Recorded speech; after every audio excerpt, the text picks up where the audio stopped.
मैं साहिल सर स्वागत करता हूं आपका हमारे इस यूट्यूब चैनल के वीडियो में। तो बच्चों, इस वीडियो में आज हम करने वाले हैं क्लास 10th के सोशल साइंस के हिस्ट्री और पॉलिटिकल के 2 और 3 मार्क्स के मोस्ट इंपॉर्टेंट क्वेश्चन जो तुम्हारे कल के एग्जाम में आने के लिए बहुत ज्यादा चांसेस है।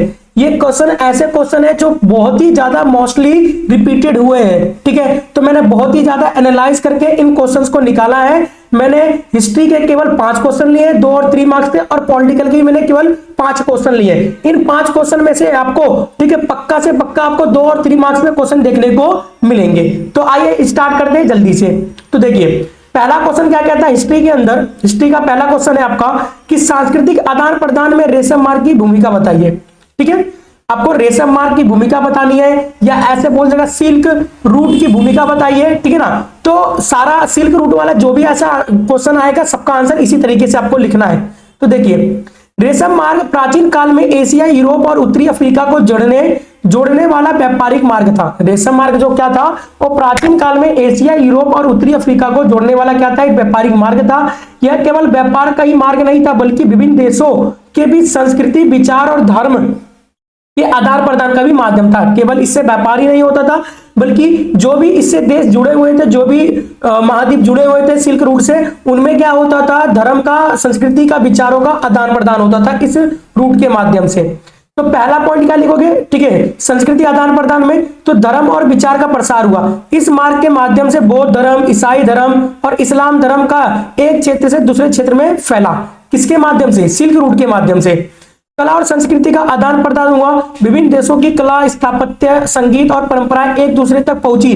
किसके माध्यम से, इसी रूट के माध्यम से। उदाहरण के तौर पे तो बौद्ध भिक्षु इसी मार्ग से चीन और मध्य एशिया तक गए। ठीक है, जो बौद्ध भिक्षु रहे वो इसी मार्ग से कहां पर गए, चीन और मध्य एशिया तक गए और वहां के बौद्ध धर्म का प्रचार प्रसार किया। तो जितने भी जो धर्म है, ठीक है, जो इधर उधर धर्म फैले हुए हैं, जो संस्कृति इधर उधर फैली हुई है, वास्तुकला, स्थापत्य कला, ठीक है, इधर उधर फैली हुई है, तो ये फैलने का रीजन क्या था, सिल्क रूट के ही माध्यम से ये सारी चीजें फैली हुई है। ठीक है, समझ में आया। निष्कर्ष में क्या लिखोगे, इस प्रकार रेशम मार्ग ने विभिन्न सभ्यताओं के बीच सांस्कृतिक संबंधों को मजबूत करने में क्या किया है, बहुत ज्यादा महत्वपूर्ण भूमिका निभाई है। ये आपका हिस्ट्री का पहला क्वेश्चन। दूसरा क्वेश्चन देखो कि ब्रिटेन में राष्ट्र राज्य निर्माण लंबी प्रक्रिया का परिणाम थी। जो ब्रिटेन का जो राष्ट्र राज्य का निर्माण हुआ वो काफी लंबे समय के बाद, काफी कठिनाइयों के बाद हुआ। तो अब क्या लिखोगे, तो ब्रिटेन में राज्य निर्माण किसी एक घटना में से नहीं हुआ। ठीक है, जो ब्रिटेन का जो निर्माण हुआ है केवल एक घटना से नहीं हुआ, बल्कि इसके पीछे बहुत सारे कारक रहे होंगे, बल्कि यह कई शताब्दियों में हुई राजनीतिक और सामाजिक प्रक्रियाओं का परिणाम था। तो जो ब्रिटेन जो राज्य आज हमें दिखाई देता है, इसके पीछे बनने का कारण क्या था, राजनीतिक और सामाजिक परिणाम था। तो देखते हैं कि किस तरीके से ब्रिटेन बना। तो इंग्लैंड का प्रभुत्व, पहला बिंदु क्या है, इंग्लैंड का प्रभुत्व। ब्रिटिश द्वीपों में इंग्लैंड सबसे शक्तिशाली राष्ट्र था। ठीक है, जो ब्रिटिश जो द्वीप है, जो ब्रिटेन द्वीप है, उसमें इंग्लैंड सबसे ज्यादा क्या शक्तिशाली था, जिसने धीरे धीरे अन्य क्षेत्रों पर क्या किया, नियंत्रण किया। ब्रिटेन के अन्य क्षेत्रों पर नियंत्रण किसने किया, इंग्लैंड ने किया। वेल्स का इंग्लैंड में विलय कर लिया गया। ठीक है, 16वीं शताब्दी में वेल्स को कानूनी रूप से इंग्लैंड में क्या कर लिया, मिला दिया गया और अंग्रेजी कानून लागू कर दिया गया। स्कॉटलैंड और आयरलैंड को भी मिला दिया गया ब्रिटेन में। ठीक है ना, 1707 में इंग्लैंड और स्कॉटलैंड के बीच संघ अधिनियम हुआ, जिसे ग्रेट ब्रिटेन बना। बाद में आयरलैंड को भी इसमें क्या कर लिया गया, शामिल कर दिया गया। तो किस तरीके से बना, तो पहले क्या किया गया, ठीक ना, जो इंग्लैंड का जो प्रभुत्व था ब्रिटेन के अंदर, उसने सबसे पहले वेल्स को अपने अंदर शामिल किया, फिर स्कॉटलैंड को शामिल किया, फिर आयरलैंड को शामिल किया, और एक पूरा क्या बना दिया, एक ग्रेट यूनियन बना दिया, यानी कि एक आपका ग्रेट ब्रिटेन बना दिया। इस प्रकार राजनीतिक और समझौते में संघर्षों के बाद ब्रिटेन में राष्ट्र राज्य निर्माण हुआ, इसलिए यह लंबी ऐतिहासिक प्रक्रिया का परिणाम था। ठीक है ना, काफी लंबा समय लगा। चलिए क्वेश्चन नंबर 3 की बात करते हैं। तो ब्रिटेन वुड सिस्टम से आपका क्या मतलब है, बहुत बार क्वेश्चन पेपर में आया हुआ ये क्वेश्चन।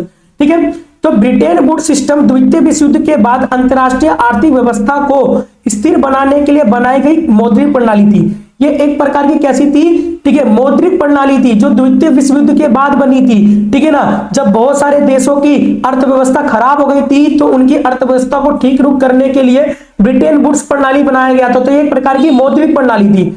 1944 में अमेरिका के ब्रिटेन वुड्स नामक स्थान पर अमेरिका के ब्रिटेन वुड्स नामक स्थान पर 44 देशों की बैठकों में यह प्रणाली अपनाई गई। इसके अंतर्गत अंतर्राष्ट्रीय व्यापार और आर्थिक स्थिरता बनाए रखने के लिए इसमें 2 संस्थाएं स्थापित की गई। तो ब्रिटेन वुड्स प्रणाली में कौन कौन सी 2 संस्थाएं शामिल है? एक तो IMF है, ठीक, अंतर्राष्ट्रीय मुद्रा कोष, और विश्व बैंक है। कौन सा है आपका? वर्ल्ड बैंक किसके अंदर आता है? तो आपका ब्रिटेन वुड्स प्रणाली के अंतर्गत आता है।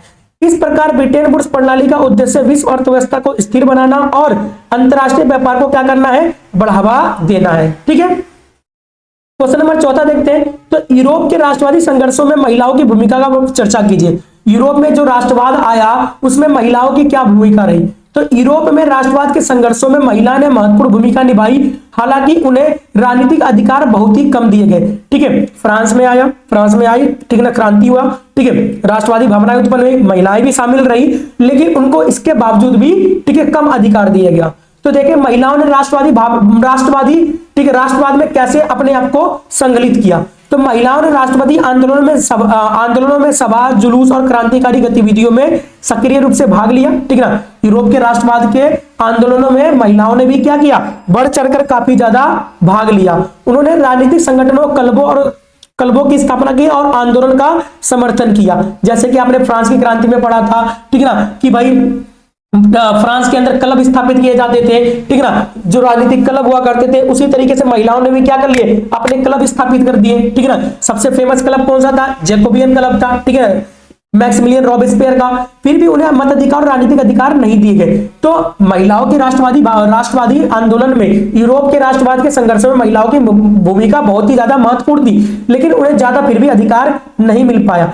इस प्रकार यूरोप के राष्ट्रवादी संघर्षों में महिलाओं ने महत्वपूर्ण योगदान दिया, लेकिन उन्हें समान राजनीतिक अधिकार प्राप्त नहीं हो पाया। ठीक है, चलिए क्वेश्चन नंबर 5 की बात करते हैं। हिस्ट्री का क्वेश्चन नंबर 5 है। तो इटली के एकीकरण की प्रक्रिया का वर्णन कीजिए। इटली का एकीकरण बताना, आपको क्या बताना है? इटली का एकीकरण। तो 19वीं शताब्दी में इटली कई छोटे छोटे राज्यों में बटा हुआ था। राष्ट्रवादी नेताओं के प्रयासों से इन राज्यों को मिलाकर एक राष्ट्र बनाने की प्रक्रिया को इटली का एकीकरण कहा जाता है। तो बहुत सारे राष्ट्रवादी नेता थे, उन्होंने क्या किया? उन छोटे छोटे राज्यों को मिलाकर इटली को बना दिया। तो बात करते हैं इटली के एकीकरण में जेस्पी मैत्सिनी, ठीक है ना, जेस्पी, ठीक है, मैजिनी बोल लो या मैत्सिनी बोल लो, ठीक है, काउंट कैवूर, ठीक है, काफूर भी बोलते हैं, क्या बोलते हैं? काफूर भी बोलते हैं, और जेस्पी, ठीक है, गैरीबोल्डी ने महत्वपूर्ण भूमिका निभाई। किसने निभाई? ठीक है, ठीक है, किसने निभाया? मैजिनी ने निभाया भूमिका, कावूर ने निभाया भूमिका, और गैरीबोल्डी ने क्या किया? इटली के एकीकरण में महत्वपूर्ण भूमिका को निभाया। कावूर ने कूटनीति और युद्ध के माध्यम से इटली के कई राज्यों को एकजुट किया। कावूर ने क्या किया? ठीक है, अपनी कूटनीति और युद्ध के माध्यम से बहुत सारे इटली के राज्यों को अपने तरफ खींच लिया। गैरीबोल्डी ने दक्षिणी इटली पर विजय प्राप्त कर उसे इटली में मिला दिया। 1861 में विक्टर एमिलियन द्वितीय को इटली का राजा घोषित किया गया। ठीक है ना, और क्या हो गया? इटली का एकीकरण हो गया। इस प्रकार राष्ट्रवादी नेताओं के प्रयासों से कई युद्धों के बाद इटली का एकीकरण संभव हो सका। ठीक है, तो कौन कौन से थे? मैत्सिनी था, ठीक है ना, मैत्सिनी था, कावूर था और गैरीबोल्डी था। ठीक है ना, मैत्सिनी, कावूर और गैरीबोल्डी इटली के एकीकरण के महत्वपूर्ण थे, और विक्टर एमिलियन द्वितीय को इटली का क्या बनाया गया? राजा बनाया गया। ठीक है, तो बच्चों ये थे आपके हिस्ट्री के टॉप 5, 2 और 3 मार्क्स के, ठीक है, क्वेश्चन। इसमें से मैं गारंटी दे रहा हूं कि आपको 1 से 2 क्वेश्चन आपको जरूर से जरूर देखने को मिलेंगे। चलिए अब आ जाइए, अब बात करते हैं, ठीक है, क्लास 10th के सोशल साइंस के सिविक्स के मोस्ट इंपोर्टेंट क्वेश्चन, जो कि 2-3 और मार्क्स के, जो 2-3 मार्क्स के। कौन से मार्क्स के? 2-3 मार्क्स के। तो चलिए स्टार्ट करते हैं। पहला क्वेश्चन, लोकतांत्रिक सरकारें बेहतर क्यों है? स्पष्ट कीजिए। पहला क्वेश्चन क्या है कि जो लोकतांत्रिक सरकारें हैं वो बेहतर क्यों होती है? ठीक है ना, लोकतांत्रिक सरकारें क्यों बेहतर होती है? तो लोकतंत्र वह शासन व्यवस्था है जिसमें सरकार द्वारा जनता की, ठीक है, सरकार जनता के द्वारा चुनी जाती है और जनता के हितों के लिए क्या करती है? वो कार्य करती है। लोकतांत्रिक सरकारें जनता के प्रति उत्तरदायित्व होती है और लोगों की समस्याओं का समाधान करने का प्रयास करती है, इसलिए लोकतंत्र क्या है? सबसे बेहतर है। ठीक है, ये जनता के प्रति उत्तरदायित्व होती है और लोगों की समस्याओं का समाधान करती है। इसमें नागरिकों को स्वतंत्रता और समान अधिकार प्राप्त होते हैं। इसमें क्या होता है? नागरिकों को स्वतंत्रता मिलती है और समान अधिकार प्राप्त होते हैं। लोकतंत्र में निर्णय लेने की प्रक्रिया अधिक पारदर्शी और विचार विमर्श पर आधारित होती है। जो भी लोकतंत्र में निर्णय लिया जाता है वो काफी ज्यादा पारदर्शी लोगों के सामने होता है और विचार विमर्श करके ही लिया जाता है। इस प्रकार लोकतांत्रिक सरकारें लोगों के अधिकारों की रक्षा करती है और जनता की भागीदारी सुनिश्चित करती है, इसलिए इन्हें बेहतर माना जाता है। ठीक है, समझ में आया। चलिए क्वेश्चन नंबर 2 दूसरे की बात करते हैं। ठीक है, भारत में विधायिका में महिलाओं के कम प्रतिनिधित्व के लिए जिम्मेदार कारकों का विश्लेषण कीजिए। भारत में विधायिका में महिलाओं के कम प्रतिनिधित्व के जिम्मेदार कारकों का विश्लेषण करना है कि जो विधायिका है, जो लोकसभा है, जो राज्यसभा है, उसमें महिलाओं की भूमिका कम क्यों है। ठीक है, तो आइए देखते हैं। तो भारत एक लोकतांत्रिक देश है जहां महिलाओं को मतदान और चुनाव लड़ने का क्या है, अधिकार मिला हुआ है। फिर भी संसद और विधानसभा में महिलाओं की प्रतिनिधित्व क्या है, बहुत ही कम है। इसके पीछे कई सामाजिक, आर्थिक और राजनीतिक कारण है। क्या क्या कारण है, सामाजिक, आर्थिक और राजनीतिक कारण है। पहला सामाजिक कारण क्या है, ठीक है, भारतीय समाजों में लंबे समय से पुरुष प्रधान सोच रही है। ठीक ना, सामाजिक कारण क्या आता है पहला, तो भाई भारतीय समाज जो है लंबे समय से पुरुष प्रधान रही है, इसके कारण महिलाओं को राजनीति में आने के अवसर कम मिलते हैं। ठीक है, आप देखते ही होंगे ज्यादातर राजनीति में कौन होता है, पुरुष होते हैं। ठीक है, शिक्षा और आर्थिक संसाधनों की कमी। ठीक है, कई महिलाओं के पास पर्याप्त शिक्षा और आर्थिक संसाधन नहीं होते, जिससे वह चुनाव लड़ने और राजनीतिक गतिविधियों में भाग लेने में कठिनाइयां क्या करती है, काफी ज्यादा महसूस करती है। शिक्षा की कमी है, आर्थिक संसाधनों की कमी है। अगला, राजनीतिक दलों का समर्थन। अधिकांश राजनीतिक दल चुनाव में महिलाओं को कम टिकट देते हैं। ठीक है, ज्यादा टिकट किसको देते हैं, पुरुषों को। इस कारण महिलाओं के चुनाव जीतने के अवसर भी क्या हो जाते हैं, काफी कम हो जाते हैं। अगला है पारिवारिक जिम्मेदारियां। ठीक है, तो महिलाओं पर घर और परिवार की अधिक जिम्मेदारियां होती है, जिससे वह राजनीति में सक्रिय रूप से भाग नहीं ले पाती है। ठीक है ना, तो इस प्रकार सामाजिक परंपराएं, संसाधनों की कमी और राजनीतिक दलों का सीमित समर्थन महिलाओं के कम प्रतिनिधित्व के प्रमुख कारण है। इसलिए महिलाओं की भागीदारी बढ़ाने के लिए विशेष कदम उठाए जाने चाहिए। तो कौन कौन से थे, आपके सामाजिक कारण थे, शिक्षा के कारण थे, आपके संसाधनों की कमी के कारण थे, पारिवारिक बंधन थे। ठीक है, ये सारे कारण है जिसकी वजह से महिलाएं, ठीक है, विधानसभा में या फिर लोकसभा में, ठीक है, अपनी भागीदारी नहीं निभा पा रही है, इसलिए सरकार को कदम उठाने चाहिए। चलिए क्वेश्चन नंबर 3 देखें। बेल्जियम और श्रीलंका के उदाहरणों के माध्यम से सत्ता में साझेदारी के महत्व का वर्णन कीजिए। क्या करना आपको, बेल्जियम और श्रीलंका के उदाहरणों के माध्यम से सत्ता में साझेदारी का महत्व स्पष्ट करना कि सत्ता में साझेदारी का क्या महत्व होता है, उदाहरण देते हुए बेल्जियम और श्रीलंका का। तो सत्ता में साझेदारी का अर्थ है कि देश के विभिन्न सामाजिक, भाषाई और समूहों के बीच सत्ता का उचित बंटवारा। ठीक है, इससे क्या होता है, देश में शांति और एकता बनी रहती है। तो सत्ता का साझेदारी करना क्यों जरूरी है, ताकि देश में क्या बनी रहे, शांति और एकता बनी रहे। क्या बनी रहे, शांति और एकता बनी रहे, इसलिए सत्ता का बंटवारा करना बहुत ज्यादा जरूरी है।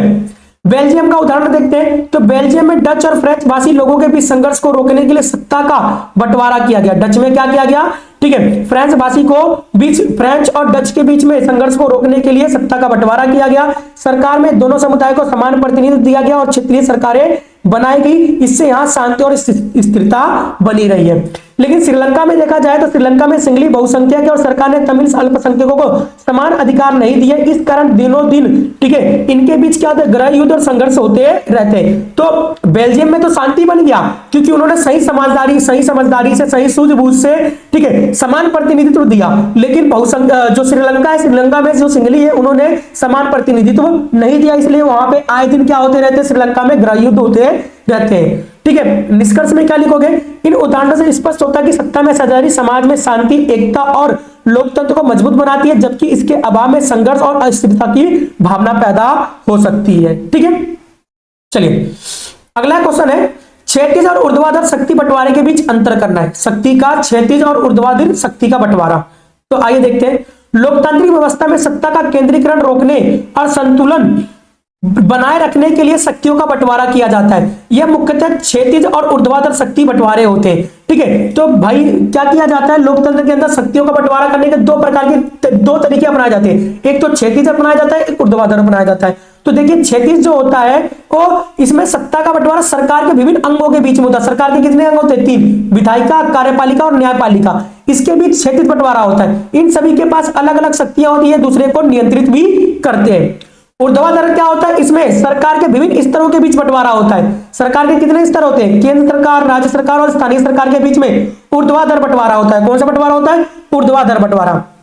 इस प्रकार क्षैतिज शक्ति बंटवारा सरकार के अंगों के बीच होता है, जबकि ऊर्ध्वाधर शक्ति बंटवारा सरकार के विभिन्न स्तरों के बीच होता है। दोनों लोकतंत्र को मजबूत बनाने में महत्वपूर्ण भूमिका निभाते हैं। ठीक है, चलिए अगला क्वेश्चन देखते हैं, क्वेश्चन नंबर 5। तो लोकतंत्र व्यक्ति की गरिमा और स्वतंत्रता को किस प्रकार बढ़ावा देता है।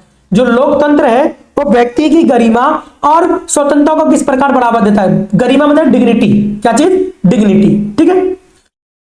लोकतंत्र वह शासन व्यवस्था है जिसमें सरकार जनता द्वारा चुनी जाती है। लोकतंत्र में क्या होता है, सरकार कौन चुनता है, जनता चुनती है, और सभी नागरिकों को समान अधिकार भी प्राप्त होते हैं, ठीक है। आपको भी समान अधिकार प्राप्त है, मुझे भी समान अधिकार प्राप्त है, क्योंकि हम लोकतांत्रिक देश में रहते हैं। यह व्यवस्था व्यक्ति की गरिमा और स्वतंत्रता की रक्षा करता है। ये क्या करता है, आपकी गरिमा और स्वतंत्रता की रक्षा करता है। तो जो लोकतंत्र है वो किस तरीके से स्वतंत्रता और गरिमा की रक्षा करता है उसको देखते हैं। तो समान अधिकारों की गारंटी देता है। लोकतंत्र क्या कहता है कि जितने भी नागरिक है सब क्या है, समान अधिकार है, नागरिकों को समान अधिकार दिया जाता है, समान अवसर दिया जाता है, ठीक है, समान अवसर प्राप्त होते हैं। कानून की दृष्टि में सभी लोग क्या होते हैं, समान होते हैं। लोकतंत्र के अंदर व्यक्तियों की स्वतंत्रता, लोकतंत्र में लोगों को अपने विचार व्यक्त करने, संगठन बनाने और विरोध करने की क्या होती है, काफी ज्यादा स्वतंत्रता होती है, ठीक है।